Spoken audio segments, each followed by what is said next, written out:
Olá, hoje vou apresentar para vocês um pouco da história do livro Ricardo III. Autor William Shakespeare foi um grande escritor e dramaturgo inglês. É considerado o poeta nacional da Inglaterra e o maior dramaturgo da literatura mundial. Nasceu na pequena cidade de Stratford-upon-Avon, Inglaterra, no dia 23 de abril de 1564. Foi na cidade de Londres que Shakespeare buscou oportunidades na área cultural. Após anos de trabalho, ele adquiriu a posição de escritor, dramaturgo e ator, tornando-se um homem rico e influente. Shakespeare possui uma vasta obra com cerca de 40 peças, divididas entre comédias, tragédias e peças históricas, bem como poemas narrativos e sonetos. Embora sua obra poética seja muito conhecida, o artista adquiriu maior destaque na dramaturgia durante 20 anos, abordou temas como o amor, os sentimentos, as questões humanas, sociais, políticas, sendo sua produção dramática dividida em 3 fases: data de produção e sinopse, encenada pela primeira vez entre 1592 e 1593, com enorme sucesso. Ricardo III se passa no final da Guerra das Rosas, conflito sucessório pelo trono da Inglaterra ocorrido entre 1455 e 1485. No início do primeiro ato, Eduardo IV, yorkista, é rei, mas seu irmão Ricardo, duque de Gloucester, planeja usurpar o trono, nem que para isso tenha de provocar intrigas, matar aliados, amigos e parentes e faltar com a própria palavra.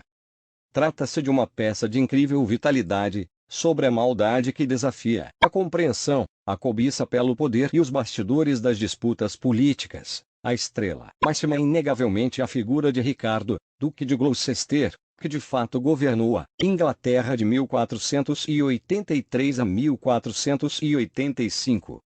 Aqui ele é pintado pelos virtuosismo verbal de Shakespeare, 1564 a 1616, como um ser imoral e inescrupuloso ao extremo, cuja megalomania beira a licenciosidade, que horroriza o leitor ao mesmo tempo em que o seduz, e que, em última análise, representa toda a hipocrisia do mundo da política. No quesito de vilão shakespeariano mais bem acabado e mais fascinante, Ricardo rivaliza com Iago, o vingativo personagem de Otelo. Grau características da obra: a obra Rei Ricardo III conta a história de 2 coroas reais, Lancaster e York, onde Ricardo pertence à casa York, faz inúmeras trapaças para alcançar a coroa real, entre elas o assassinato do irmão e dos sobrinhos. A derrota de Ricardo III deu fim à Guerra das Rosas, um dos capítulos mais sangrentos da história britânica.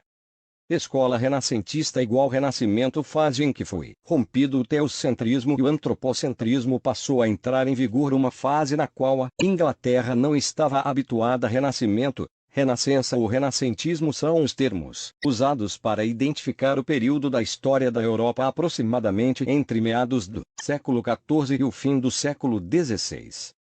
Os estudiosos, contudo, não chegaram a um consenso sobre essa cronologia.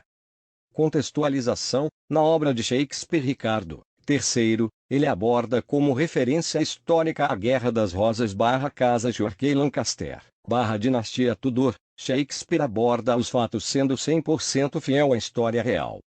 A história é apresentada em várias versões como peças de teatro, livros e séries. Grau conclusão da obra: particularmente prefiro a obra Ricardo III Hamlet, porém a peça Ricardo III é bem mais difícil de compreender do que Hamlet, pois aborda o contexto histórico da Guerra das Rosas e narra fato histórico ocorrido, a luta fratricida das casas de York e Lancaster, e a efetiva tomada do poder por Ricardo, após a morte do irmão, Eduardo IV. Há, também, como elemento complicador, a questão do grande número de personagens, a repetição de nomes na realeza. Exemplo: Eduardo, filho da rainha destronada Margaret; Eduardo IV, irmão de Ricardo, cujo pai também se chamava Ricardo; Eduardo Príncipe e Ricardo, seu irmão, filhos de Eduardo IV. Logo no início da peça, Ricardo, então duque de Gloucester, já deixa claro para o público suas intenções. Ricardo é um vilão tanto quanto caricato. Ele está sempre cercado de comparsas para executarem seus crimes, e se mostra muito manipulador, sempre conseguindo com que as pessoas ao seu redor concordem com o que ele deseja. Além disso, sua interação com o público cria uma ligação com o personagem, algo que me lembrou bastante o Iago de Otelo. Essa peça viria bem mais tarde na carreira do bardo. Muito obrigado pela atenção, professoras Tatiane e Michele. Espero que tenham gostado. Grato.